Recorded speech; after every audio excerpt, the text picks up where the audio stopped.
particular of COVID-19, which gradually we overcome it, But essentially, it all borders on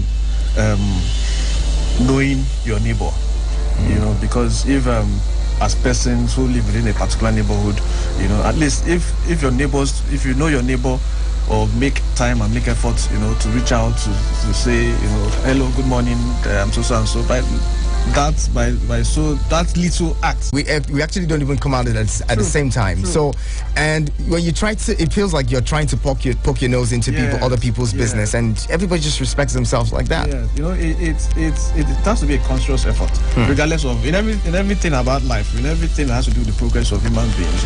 There are always the bottlenecks.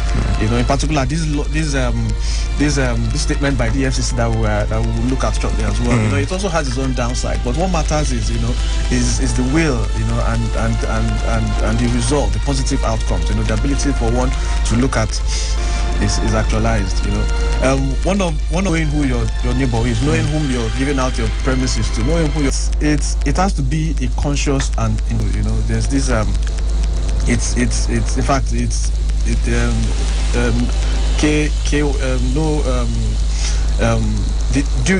a DD, to ensure the person, whomever you're leasing out your property to, is key. In fact, it's part of the onus on the landlord to do such. But in this regard, what you then say is that who bears the cost? In the UK, it's billed to the tenants, So at the end of the day, it makes it easy for the municipal authorities or whichever authority started with the responsibility of carrying out these efforts. Is to ensure that we live well. That the property of lives and property is guaranteed. So that's why I'd said it's always starting off might not be easy, but it's the intention. A prison term of between 5 to 15 years without option of fine for any person who permits his premises to be used for or did not perceive or did not anticipate these new trends. Where, I mean, the tech bro, for instance, the tech bro and the Yahoo boy these days they look alike. Like, what do you think about reviewing these laws? We know, like you mentioned, the intentionality is good. We want to ensure that we rid our communities of fraudsters and also redeem the image of this country. Yep. But then, with the new realities, do you think that we should review some of these laws? Well, in whom by mere, like what you mentioned, by mere dressing or by mere looks, because you have people like you said, the tech guys, who also where they look like what they used to call Rasta. They have dreads, and the person looks as such. He should be termed. Yeah, that's why the aspect of due diligence comes in. To avoid being tagged or being labeled or stereotyped as a particular set of people or people whom are socially deviant or whom are part of the challenge to our society. So if just making efforts to know their neighbors, even as such, it's important for the EFCC as well. Now, they end up doing, Yahoo, and and then someday EFCC breaks into my house and says, "You're a landlord. You did not report this person." What happens at that point? That's why the law, the act you're looking at, section 3, specifically mentions knowledge, and once the landlord can show that he or she or whoever that he is actually a magician, you can't just look at someone like and stereotype person and say this person is a Yahoo person. You said that now there are different ways to it. There's their legit, and then they do their thing on the side as well. So the law anticipates that and provides that knowledge is what criminalizes the act. So where a landlord can say that or show evidence, look, I gave out my property to this fellow, I did the normal due diligence, and I didn't see anything really apparent to establish that the guy does anything funny. The law anticipates that the person should no criminal liability should ensue to that landlord, really. And then it also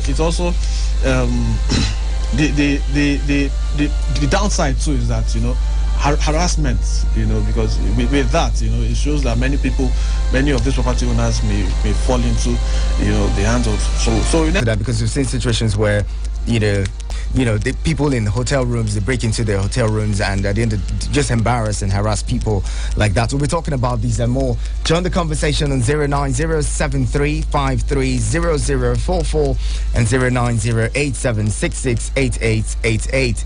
Send SMS and WhatsApp messages to 09097054450. Now, let's also put this out. It's important. You know, provide proof that you actually investigated this person. You asked the right questions. Eagles 102.3 Abuja. This life, it's full of many things. So many things I just see, now it make me sing. They all are champions.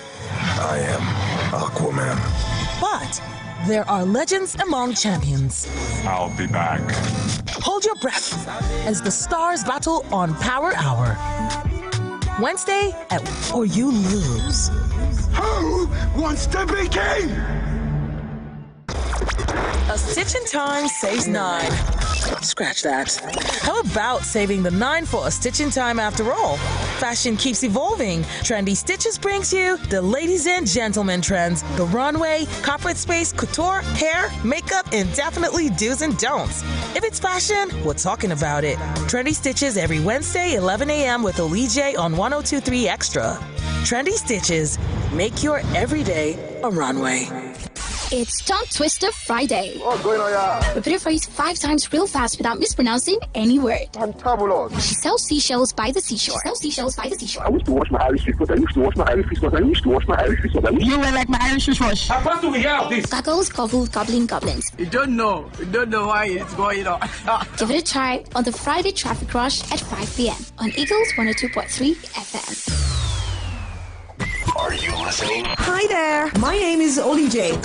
You are listening to Eagles 102.3 FM Abuja. Do connect with us on all our social media platforms, Facebook and Instagram at Eagles FM Abuja. Or you can also send us a WhatsApp message to 090-9705.3 FM. Your radio experience you can count on. Keep listening. Eagles 102.3 FM Abuja. Hey, this is Justin Bieber.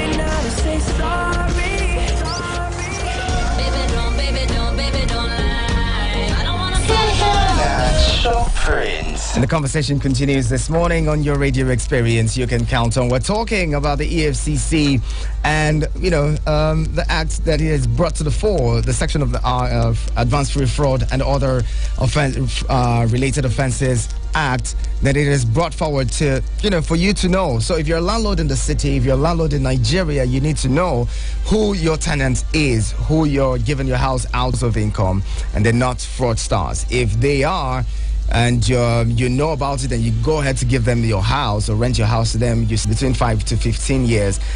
530044 and 090876688 and development expert. Now, as and exclusive and peaceful possession of the property. How are you, sir? I give glory to God. See, I want to say something.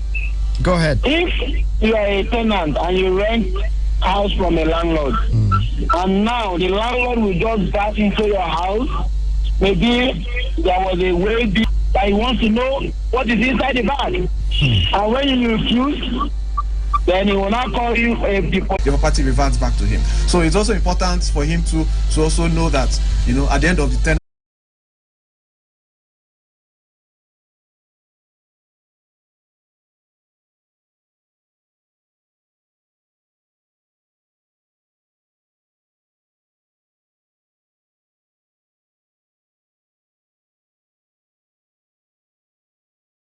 Yahoo boys, and I think that this is going to this may work if we adhere to it. But then, looking at the other lacunas to this, you know, when you meet people, introduce yourself. I'm your neighbor.